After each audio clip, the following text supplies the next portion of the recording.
Welcome, everyone. I am Nancy Gutierrez, President and CEO of the New York City Leadership Academy. So thrilled to be here with you today and among two very special and critical leaders in our state, our Commissioner, Dr. Rosa, and our New York City Chancellor, Richard Carranza. Today, we are going to talk about what back to school looks like for the country's largest school district.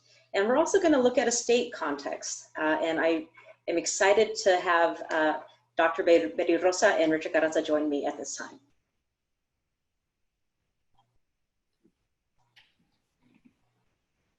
All right. So first of all, as they're coming on, I want to thank you for being here. I have to start by saying to both Dr. Rosa and to Richard Carranza that personally, huge honor to be here as a Latinx leader in education. You are two of my heroes, idols, and I know so many of us are just so proud of seeing your leadership and learning from you on a day-to-day basis. So thank you for doing what you do. There's so much in all of our minds right now about what back to school looks like. In other places of our country, you know, we at the Leadership Academy, we work across 36 states, and in some of those states, we've already started school. We've already tried to, you know, re-enter the space. So the big themes, what's top of mind for everyone right now: health and safety, leading for equity, and the virtual classroom. So those are the three things that we will talk about today as we engage in this conversation. So we can stop the PowerPoint and before we jump into context and before we jump into really thinking about what back to school looks like, I just want to say, as a leader, this is probably one of the most adaptive challenges you've ever faced in your career. And just wondering, before we jump into the technicality, how are you thinking about this or experiencing it personally? You know, as people and as leaders, how are you doing? Wow. Eddie, you want to go first? Sure, thank you. I think that schools, we know, even before we get to this point, have faced an unprecedented challenge as they ended the school year, let alone as they begin to think about 2021. For all of us, our paramount concern is to ensure the health and safety of everyone in our schools, children as well as adults alike. You know, at the same time, we know that this is a complex, when we look at this situation, this is a complex challenge because of the fact that going back to the spring, we've lost so many opportunities of lost in terms of in-person instruction and addressing students' social emotional needs. And in the wake of this catastrophe, we're trying to ensure that students have the ability to participate in equitable learning and ensuring that students have the support systems in place. At the same time, it is so challenging across the board. From the state perspective, I'm dealing with rural, urban, urban, suburban, and all kinds of challenges across the entire state. So we are in a time that is beyond challenging. We are at a time that is really, I would almost say, most of us in leadership are not sleeping. We have a lot of issues that are keeping us up at night.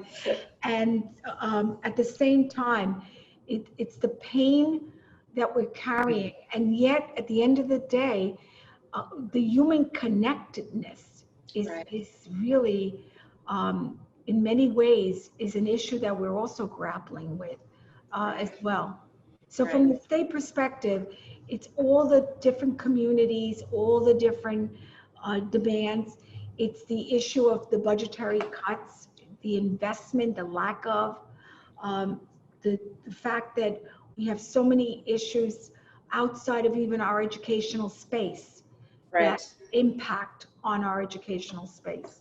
Right. Well, thank you. And by the way, congratulations. I think this is week 1 for you as our New York State Commissioner, and you know, you're moving from being the Chancellor of our Board of Regents into this role at a very critical time. So congratulations on behalf of all of us. Thank you. Of course. And as we transition to hear how you're doing, Chancellor Carranza, we do want to just make sure that all of you know that the Q&A is open. So feel free to, to add questions as we go, and we'll do our best to take those questions. So how are you doing? This is a really heavy time for all of us as a leader and dealing with a major adaptive challenge that I'm sure is, you were there for Hurricane Harvey too, and in Houston. So I know you've done it before, but there can't be anything like this moment right now. Well, Nancy, thank you for allowing me to be in the presence of our commissioner, Dr. Rosa, and for having me share a few thoughts with you here today. Look, none of us prepared for this. None of us went to school. None of us got our advanced degrees in pandemic response. So for all of us, this is new. And I think for all of us as system leaders, people want definitive answers. They want to know the who, what, when, and where. And they want to know what is going to happen, and can you guarantee me? I've heard that a lot. Can you guarantee me? No, we can't guarantee you anything, because we don't know how this virus is going to morph and what's going to happen. Is it going to resurface? And, so I think that level of uncertainty really wreaks havoc with the psyche of people. And let's be really clear, we all have experienced trauma. I think what Betty was talking about in terms of, we don't sleep much, it's that, we carry that with us, and we lead because people need to see that we are leading and that we are being very thoughtful about what we're doing in terms of going forward and trying to keep people safe. But make no mistake, we are undergoing 3 pandemics: a viral pandemic called COVID-19, economic pandemic, which is decimating all of our financial budgets.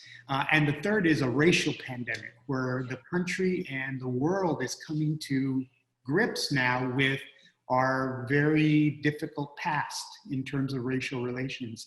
All of that forms this perfect storm of trauma. So for us, for me, I'm just trying to stay centered in terms of who I am, what I believe in, what my values are, and lead the best I can, knowing that no one has all the answers. Right. Well, thank you so much, both of you, for your vulnerability and honesty. Now, let's dig a little bit there. Tell us what we need to know, right? Everyone is curious, what does reopening look like in the country's largest district, right? What are the things we need to know and understand? And then what does it look like at the state level with so many more districts? And as you were talking about, Dr. Rosa, so many different sizes and shapes and a variety of different, but let's start with the country's largest district. What do we need to know about reopening schools in New York City?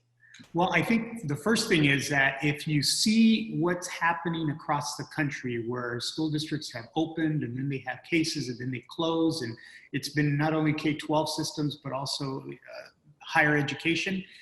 What is different about New York City, and let me give you some context. In March, New York City was the epicenter of the epicenter in America of COVID-19 community spread. But because I'm very proud of my fellow New Yorkers, because we didn't politicize the wearing of masks, we wore our masks, because we stayed in when we were asked to stay in, we social distanced, we washed our hands, we did everything the medical experts said. We are now under 1% in terms of positive cases over a 7-day period. 1%, under 1%. So of the 10 largest school systems in America, and I speak to my colleagues all the time, we're the only one that is even in a position to consider in-person learning because our community spread is so low. That sets us apart from what those images are that people see on TV. Now, can I guarantee there won't be any infections? Of course I can. But it's until we have the virus under control in terms of the vaccine, nobody can guarantee that. But we have a fighting chance in New York City to bring back our students at least some portion of the week in-person learning. And that, for us, we know that this pandemic has affected communities of color in New York City in particular disproportionately. They've had a disproportionate impact in terms of death and sickness. And we know that for many of our children, they need that social-emotional wraparound supports, that trauma-informed pedagogy.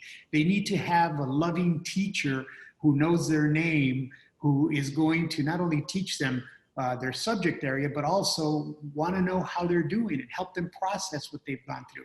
That's why I think it's important for us to the greatest extent possible, bring back in-person learning safely and following medical advice, but bring it back so that our students can start the healing process from the trauma that they've undergone. So we have a tentative start date for September 10th. We're working very hard to try to make that happen. And I couldn't be happier to have Dr. Rosa in her role, because the state of New York and the state education department is a huge partner for us, just a tremendous partner in helping us with flexibilities and giving us the ability to do things that are a little bit outside of the box, because we are in a pandemic. So that's where we are in New York City. And that's not without pushback, right? You know, you're getting calls from principals union, teachers union, labor union saying delay. What is your reaction or response to that? Well, I'm very empathetic. I mean, I'm a parent. I've been a teacher and a principal, and I understand, and you see all these images on TV, and I understand that people are nervous. Again, what we're trying to do is to be very data-driven and very fact-based. So when we talk about what the medical science says and why we still are on track to be able to open for in-person learning, it's not because I want to do it. It's not because the mayor made a promise he was going to do it. It's because the medical science says you can do it. Now, could that change tomorrow? Of course it could. But while we have the opportunity, adhering to all of those things, we're going to continue to move forward. And I have to say, you know, even with the face of folks being very concerned about this, we've had a very good working relationship with all of our labor unions that are working with us, helping us problem solve, helping us work issue by issue, this very complex return to school this fall. They've been right with us. But again, I understand that there's angst in the community and there's angst amongst my colleagues because we're in a pandemic. Right, right. Dr. Rosa, how is the state, from the state's perspective, how are you addressing these concerns, both in New York City context and at large? Well, obviously, New York City, along with the Big Five, Richard, I did sneak in a comment to Nancy about how we even meet on Sundays. The Big Five had a meeting this past Sunday. From the state's perspective, obviously, New York City is our biggest LEA. We have to, all of us collectively, work together in terms of trying to create a direction, making sure that we have guidance. One of the big undertaking for us was the issue, and Richard was instrumental in being very much a part of this. When we had our task force, New York City was a big participant in our 4th regional meeting. We had 4 of those throughout the state. And so those meetings informed our ultimate guidance that we provided to the field. Because one of the things at the state level is that we are here to support school districts. We must provide guidance. We must work with DOH. The Department of Health provided their guidance in terms of health and safety, and we continue to provide the guidance around the issues of teaching and learning, instruction, and all the other pieces that we have to pull together. We were able to interface with the Department of Health and our department, the kinds of guidance and framework that we needed to give to districts. That I know for a fact New York City has used as part of the ways of looking at what do we need to do. And the big part, of course, is looking at the DOH guidance, whether it's the testing issues, whether it's the tracing issues, and what are the kinds of things to ensure that our kids are safe, but also that we have a response in terms of hybrid or blended or remote. Now, in that process, what's wonderful is that I know that Richard Carranza is committed to the fact that in-person learning, because our kids are social and our schools are social spaces, is critical. But we have to do that keeping in mind health and safety and making sure our buildings are ready, our resources are available. And again, to the point of if our resources are already challenged, it really makes it very, very difficult to ensure that we can provide the safest and the most up-to-date spaces for our adults, as well, more importantly, I would say, to make sure that the entire community of educators feel comfortable in that space. So for the state, we are here to provide guidance. We're here to provide regulatory, as Richard made reference to, regulatory opportunities of waivers so that this work can be done with fidelity, but at the same time, knowing that we have to do this to support our communities, keeping in mind what's necessary. And so the conversations, I will tell you, the two of us have conversations ongoing constantly. So it is the kind of work that we have to make sure that our work connects with the work of all of our districts, but really does it in a way that one size doesn't fit all.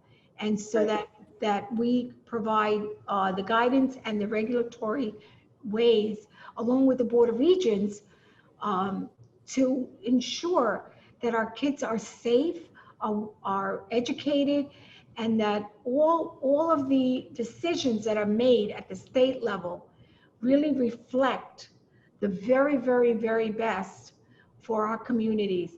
And we see each other as thought partners. We are constantly asking each other questions. So what do you think about this?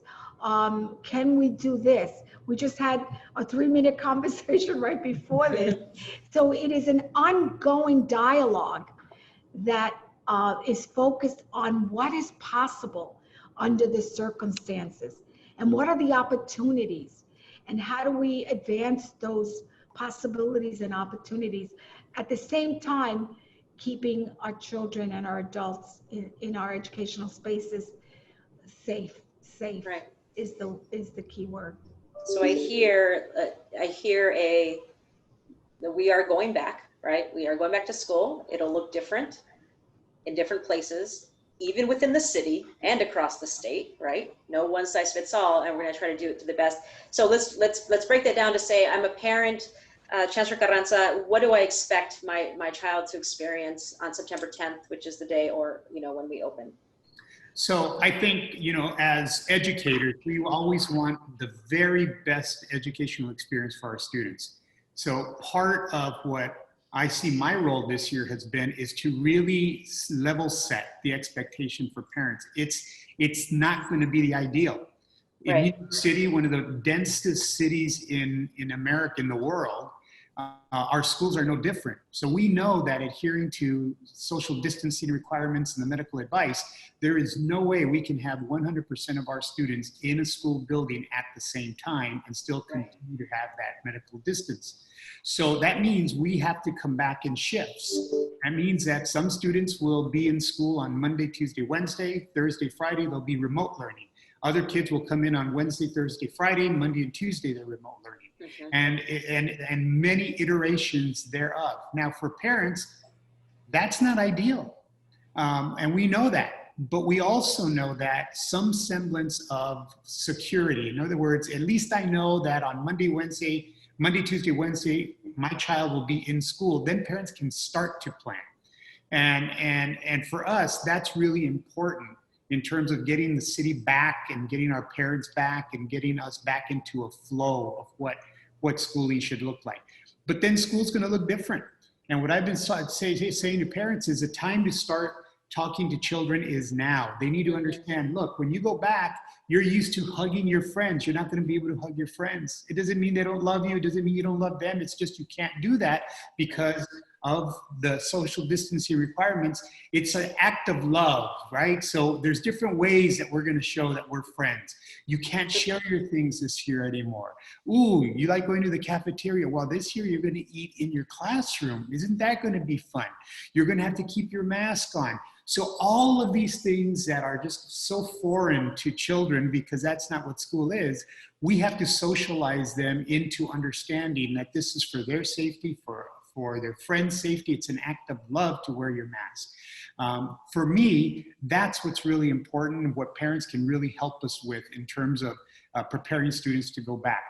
That being said, it's also incredibly important for us to make sure that parents have the support that they need to support students in the remote learning mode. So for our parents that don't have internet connectivity, we continue to provide that, working with our partners in the community. For students who don't have a device or have a device and it broke, we continue to distribute Wi-Fi enabled devices. We've distributed over 340,000 devices to children. It's also important for parents to have support to understand how they can help students learn in that remote learning mode as well. So we've stood up on our website a whole parent portal that has lots of guidance and lots of good tips for parents to access as well. And then the same thing goes for teachers, because teachers are used to interacting with their students and with parents. So to do that over a Zoom call is a very different experience for many, many of our teachers that they've built some capacity in being able to do, but then we're learning from each other as well about what are those best practices? How do we capture them? How do we share them? How do we promulgate them? How do we curate them in a spot so that other teachers can avail themselves of those best practices as well? All of that is what parents and students should expect as we come back to school this fall. So New York State gives guidance, right, about what to do, how we do this across the state. It sounds like the Department of Ed is also giving guidance across New York City. Who has the ultimate decision? Who makes that decision to say, this is what our model is going to look like, or this is how we're going to proceed, 2 days, 3 days, you know, where does that decision land? Okay, well, I'm going to jump in. But obviously, most of us have experienced the fact that the governor had full authority to close down schools. And he has full authority to reopen. And in the reopening process, most of us are familiar with the fact that that we both on our end and as well as the governor required the reopening reentry plans that every single district had to provide. Everybody had to provide a plan that was specific to DOH and required components of a health plan with supplementals that happened just recently, including communications for the Big Five meetings with parents and teachers. And let me say that those additional meetings, I know that districts have been in many cases meeting all along, but I think the governor, to ensure that the communication was happening, did request that 3 meetings plus 5 meetings for the Big Five. So in addition to the health and safety part of the plans, every district submitted a plan to us. We have 100% of our plans were submitted with a survey with links, and they're all up on our website with 89 assurances. And those were all provided. Districts had choices, obviously, as most of us know, that the governor did make it clear that that districts, parents and teachers would have a critical say in this process, and that communities needed to work together to come to the kinds of plans and decisions that represented their communities. So some districts are starting out remotely, some are hybrid, Some are doing more in-person instruction. And again, those are local decisions based on the comprehensive plans that were done by the individual districts that were required both by DOH/the governor and our department. And so the city put together their plan and they submitted both to DOH and to our department. And Richard, you could speak to your specific plan. Yeah, so our plan as well, we have 1,800 schools, 1.1 million students. So for us, every school is different. It can't, as our commissioner has said, it can't be a one size fits all. So what we did for our plan is obviously all of the medical, health and safety requirements. They came from what the state was giving us guidance, but also what our medical experts in the city were telling us as well and guiding us for. So that was non-negotiable in terms of every school's plan. But what we also did is we did an analysis of every single school in New York City, taking into account the social distancing requirements. And then every school got an analysis of every one of their classrooms and how many human beings could be in that classroom, because you have to count the teacher as well, not just students, right? So based on that, we then also asked principals with their leadership teams to walk their buildings and identify any big spaces that they could convert to classroom spaces, because when you reduce the number of students, obviously the other students have to go somewhere else. So principals did that, and principals were very creative, and they found places that they could convert to other classroom space. But there were two other factors that were critically important as well, because we also know that there are a number of our colleagues that we're going to have medical exceptions based on underlying medical conditions. So we set up a process for our employees to request medical accommodations if they felt they needed a medical accommodation. And in addition, we asked parents to indicate if they had chosen to go fully remote to start the year, to let us know. So once we got those two critical pieces of information, putting my principal hat on, now I know how much square footage I have in my building, so I know where I can have classrooms. Now I know how many of my teachers are going to be remote teachers because they've gotten a medical accommodation. And now I know how many of my students are not coming for in-person learning. They're going to be completely remote. And I know how many students I now have to program my building for. On top of that, then you're able then to make decisions about, okay, what hallway is going to be one way to enter the building? Which hallway is going to be one way to exit the building? Where are we going to serve breakfast? Where are we going to serve lunch? How are we going to get it to the classrooms? How are we going to stagger our drop-off times in the morning so that you don't get all the kids at once? But parents know from this time to this time you bring your child, they socially distance as they walk in, they get their temperature checked, etc. That level of detail is what we've been now immersed in at every single one of our schools, getting ready for what this blended learning is going to look like. The other thing that I think is important, and it sounds a little counterintuitive, but we've said to folks that if you've chosen all remote learning and you want to opt back into blended learning, in-person learning, you're going to have to wait until the grading period, the quarter in October. And most people would say, well, why wouldn't you? Well, think about it.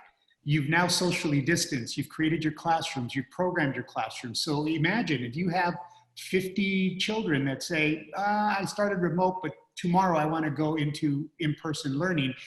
Do you have enough teachers? Do you have a space for them? Do you have a socially distanced classroom for them? So there's a lot of planning that goes into in-person. And that's why we said, if you've chosen remote and you want to go into blended, there will be windows of time where you'll be able to opt back into blended learning. If you're in blended learning and you want to go full remote, you can do that at any time because that has no real impact on the building. And parents, to their credit, have been really good about letting us know what they want. Right. And I do want to underscore, you talked about medical accommodation. So for those from out of state, listening, just very generous, I think, to put that out there and to make sure that our adults are taken care of as well, and that if they have a medical accommodation they need, we can figure out a way to continue the work.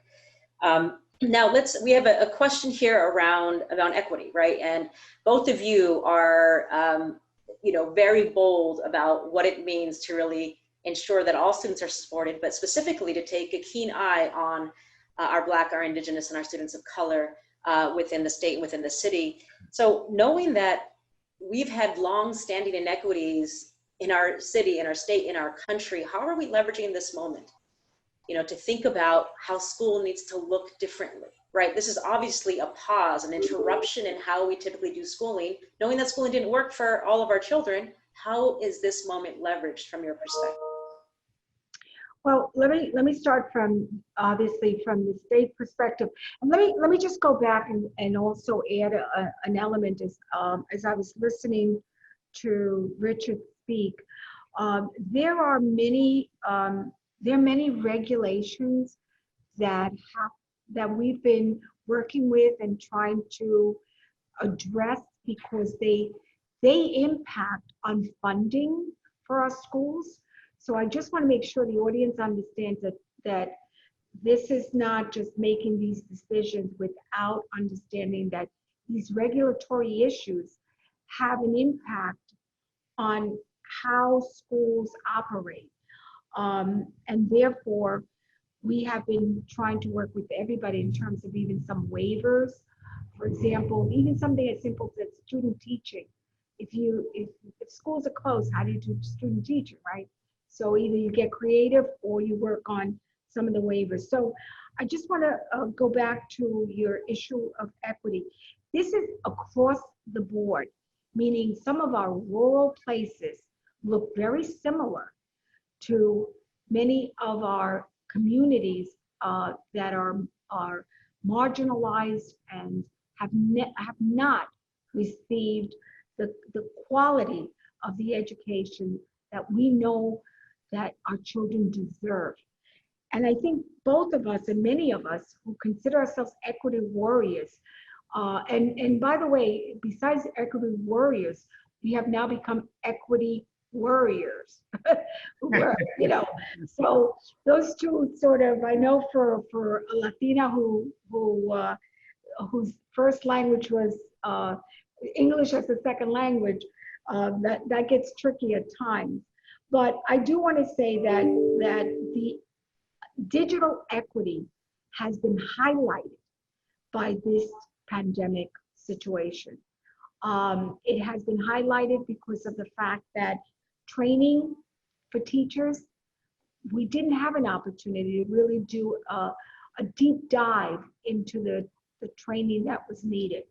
We didn't have an opportunity to ensure that our children had the equipment, that some of our communities had the broadband, that we in fact were prepared to provide instruction, not only from the teachers being ready for it, trained, but also having the technology, not only the technology skills, but the actual technology to support that kind of instruction. I think New York City ramped up and set up ways and mechanisms and invested, to be quite honest with you, invested in trying to reach many of the communities. And I'll let Richard speak about that. From a state perspective, we still have some communities that do not have hotspots, that do not have capacity to support many of our communities. So this is a statewide issue. The whole broadband issue is a statewide issue, but it becomes even more obvious and more, I would say, defined by, by the information and data driven that we know based on the impact of our poor communities. And that is probably, that whole digital equity issue is probably one of the most key points that has been highlighted during this whole process. Yeah, I would say Amen to everything that the commissioner just said. Absolutely. But what I would say is this. Let's just be very, very honest that the new normal post-COVID-19 must not be like the pre-COVID normal. Right. Because that normal never served our children well. Right. Never served our children in poverty well. Never served our English language learners as well. Never served our students with disabilities well. In fact, it exacerbated many of the opportunity gaps that many of our students were already facing. So post-COVID-19, building on what the commissioner just said, we need to leverage the capacity that we've built. We need to leverage the fact that we've gotten devices that are Wi-Fi enabled into the hands of students. We need to leverage the fact that teachers have built capacity not only to deliver instruction in the usual ways that they've delivered instruction, but now they have additional tools to personalize instruction to a greater degree. Now imagine the post-COVID world where you have classrooms again. We now, because we have to socially distance, we have smaller classrooms, smaller class sizes. How long have we been talking about having smaller class sizes? We've talked about the digital divide. We've bridged the digital divide. We've talked about connectivity. We've bridged the connectivity. We have elevated, I think, to a rightful place, the notion that school isn't just about reading, writing, and arithmetic, but it's where students get their mental health services, they get medical services, they get their food, right? So all of these things that we've always said, we really believe, if only we could, we should have, if only we had, we've been forced to do that in a very short span of 6 months here in New York City. So how do we leverage that? So we don't- Right, how do we maintain it? Right. And maintain it as we go forward. Never replacing, and I want to be really clear, I would never advocate you can never replace a well-trained, caring teacher in a classroom with a student. You just can't. But what you can do is augment the tool chest that they have to be able to personalize instruction and meet students where they are and accelerate and enrich what students are learning. I think that's the real opportunity. That's a real silver lining. If there is any silver lining in this pandemic, I think that's the silver lining that we have. And quite frankly, the opportunity that we have. Well, and Nancy, I would add that the lessons learned have to be advanced. So that, for example, Lessons learned have to be what? Advanced. Advanced. In other words, we can't, as Richard said, we can't just go back. So for example, one of the issues we faced when we were writing our grant at the state level is the fact that I don't think we've done a good enough job to train our teachers how to do this work in terms of remote learning and remote teaching, because it isn't just about, it's remote teaching and learning at this stage. How do we leverage that so that we can add that to extended learning, so we can add that to beyond the walls of our buildings? It's the same thing with looking at the professional development areas that we now have to examine to train our future teachers in doing this kind of work. So those are some of the lessons as we go through this. The whole digital piece. What is it that we need to ensure that students have in order to be successful? So now the inventory looks different, and the training, the teacher training, the leadership training, which you're clearly involved with, Right. will look very, very different, because that leadership training is going to have to incorporate many of the lessons that we have learned from this process. So the opportunities are also here for all of us to take stock, for all of us to make sure that we capture that learning process and turn that into the possibilities, the opportunities for our next, whatever we want to call that, our next sense of what education should look like. Yeah, I mean, if we think about let's imagine 5 years from now, right? We've gotten through, and you know, Richard, you said it best, saying the trifecta of pandemics, right? A variety of things that are happening. We have so much innovation happening across the country, whether it's, in Miami-Dade, we have the parent hotline, whether it's Chicago Connected, Janice Jackson's leadership to make, Chancellor Carranza, how many meals have we given out in New York City?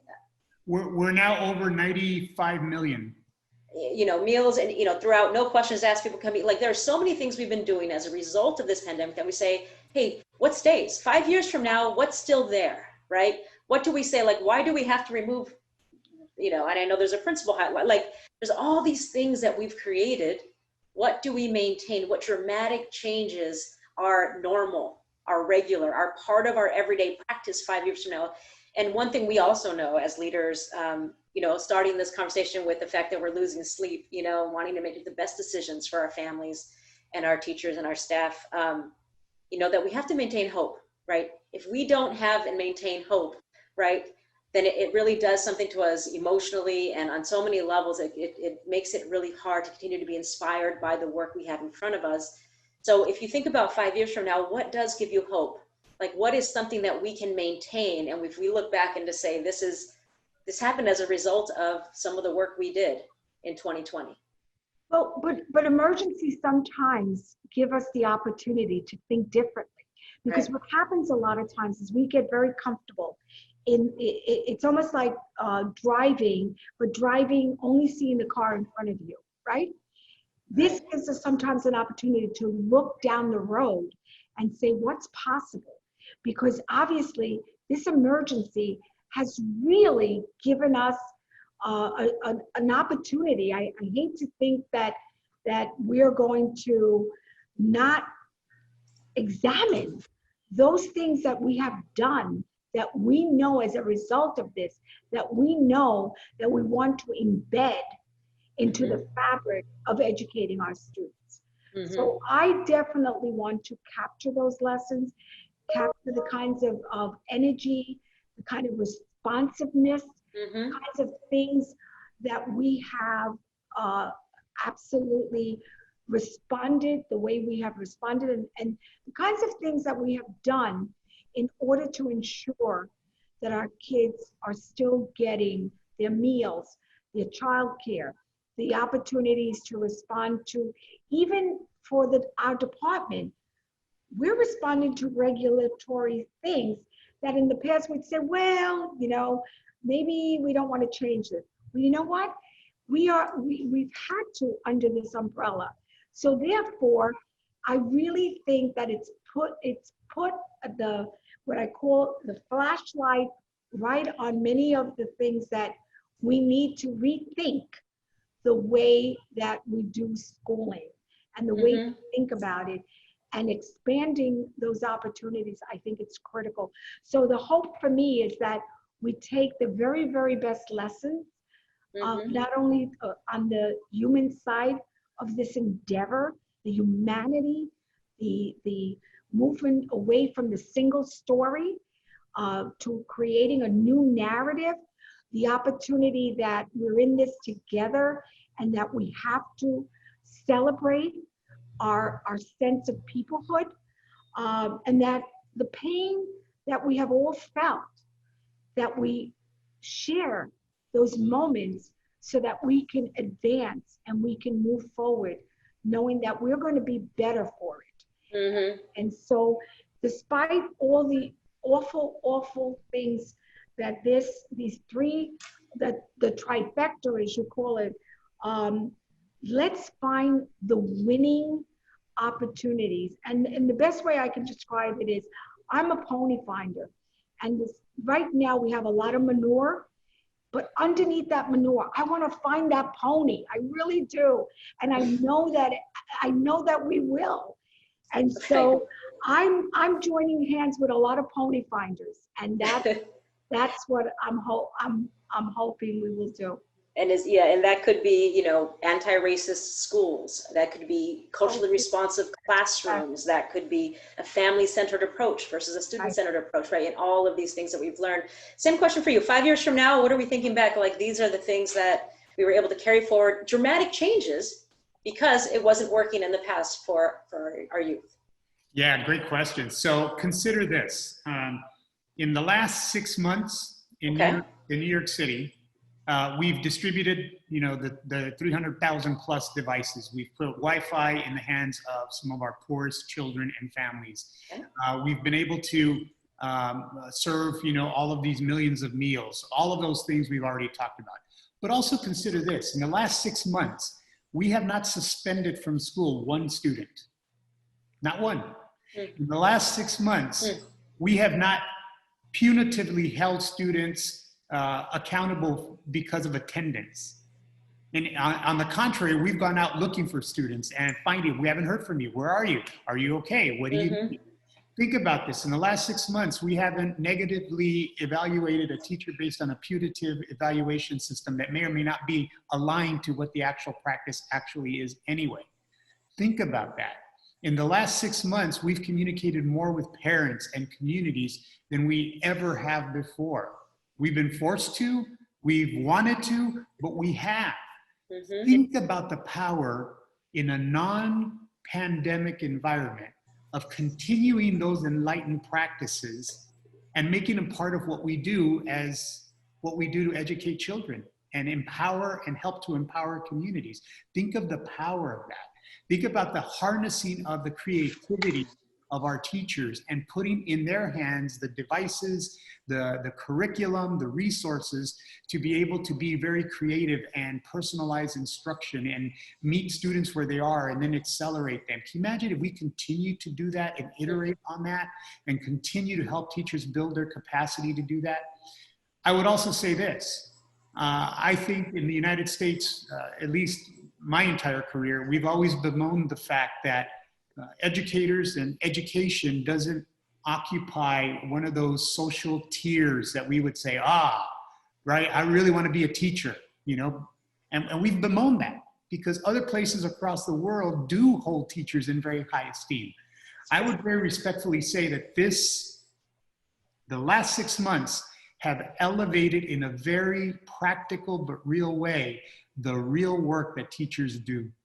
When our parents have been thrust into the role of adjunct teachers and have had to understand how do you help your students, all of a sudden, sending your child to school takes a whole different meaning because now you understand how students learn and how you keep them engaged and how you keep them motivated and how you keep them focused. So it's given all of us, but especially those of us that have never been educators, it's given people a very different perspective on the profession, not the job, the profession of education. And I think that's a really powerful insight for the body public to understand in terms of what education is and how important it is to our society. The elevation of teaching.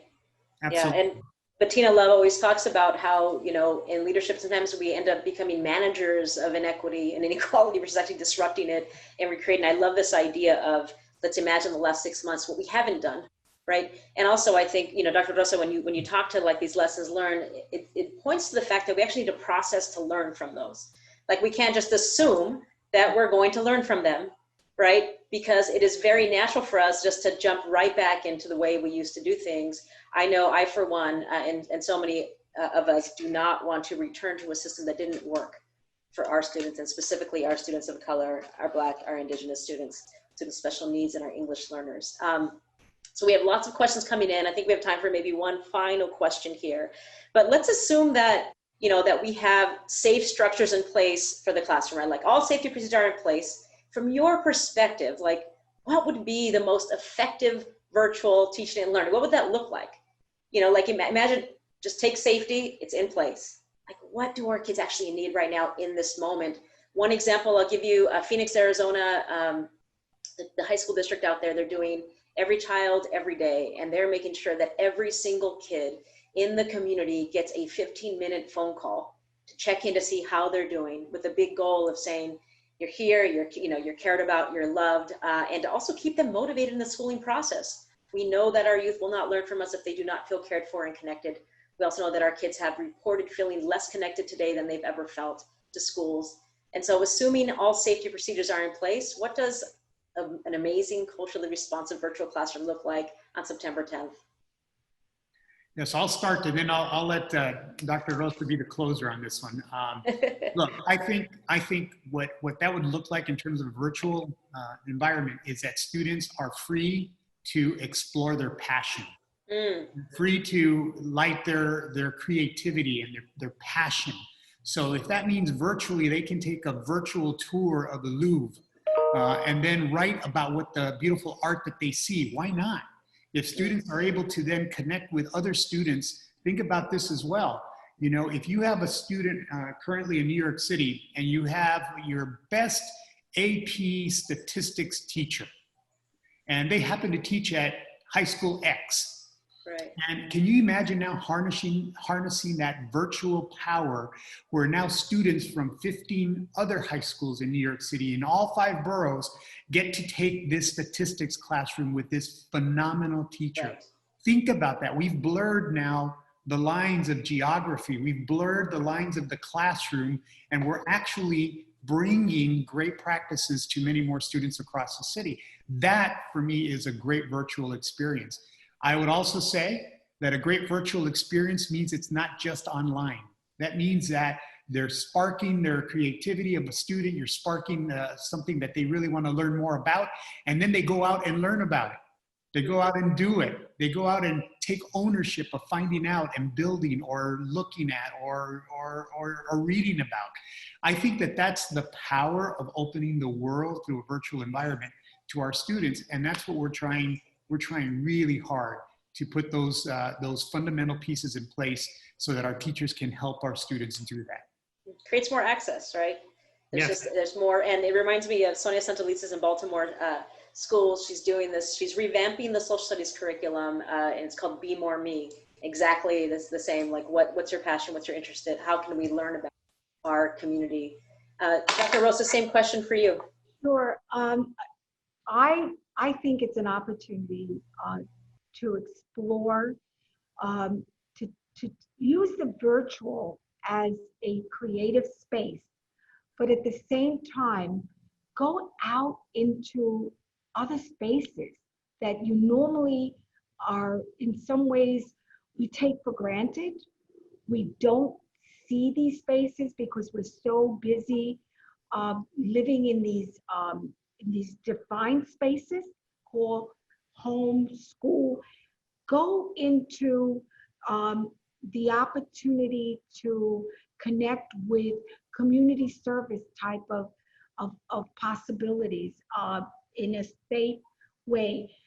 Have project-based, something that I've always wanted to do, and do it connected with the real world, and connecting that real world with the virtual, and bringing them together so that kids have the opportunity to really define what their learning feels like, looks like, engaging them, exciting them, and having the reality of what I call going out of what are defined as the requirements, because so many times our students are confronted with taking this course.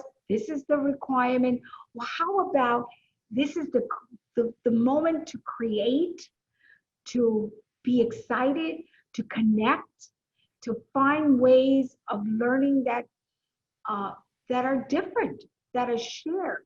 So for me, it's going back to connecting the outside with the inside, both inside of the student, outside of the student, and using the virtual platform as a super highway to all kinds of possibilities that will redefine learning for years to come. Absolutely, and both of you have such critical roles in the state. And one thing we know is that we have to practice a lot of self-care right now. Otherwise, this will run us down. Doesn't matter what role you're in, we have to. So my question to you is, how are you keeping yourself whole so you can keep the rest of us whole, right, in your role? Like, what is one thing you're doing just to keep yourself going that you might advise to other leaders, such as myself or others watching, that we should also try? Well, for me, yeah, I would just say there's three things that I'm doing. Number one is I'm playing my guitar a lot. Nice. That brings me a lot of joy. And I'm also trying to recreate my mom's cooking. So I'm in the kitchen making a mess, but I'm having a blast. And because I'm in the kitchen making a mess, I'm doing a lot of exercising as well. So those three things keep me grounded.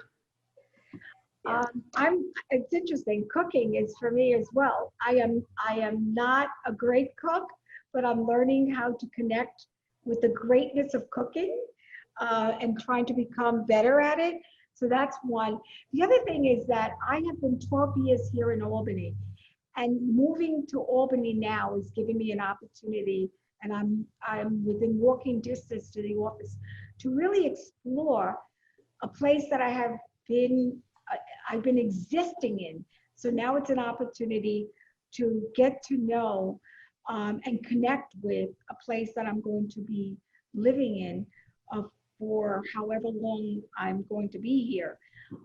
So that's the second one. And the third one is really the opportunity to create time to connect with people, to check in on them, and to make sure that they check in on other people, to make sure that they're okay, and that we talk about the pain and the reality that we're feeling in these isolated moments, and staying connected. Staying connected for me has become critical in just a way to just feel that we're in this together, and that we can be truthful.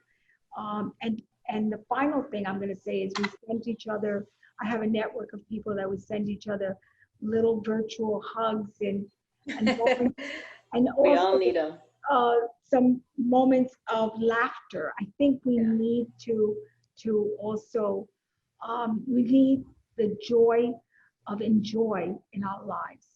Absolutely. Well, mil gracias. I want to thank you both for your time, for your expertise, for your energy. I was especially intrigued by the conversation around, what have we not done in the past 6 months that we can carry forward, and what are the new ideas and innovations, what has been forced upon us that should remain right in service of how we elevate our profession. And I'm confident, I'm inspired. I know we will get through this, and not only to get through it, but to create more equitable schools for our students and for our families.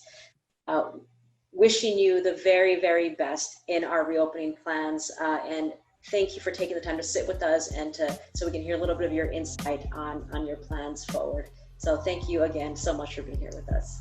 Real pleasure. Thank you. All right. Nos vemos. Thank you. Bye-bye.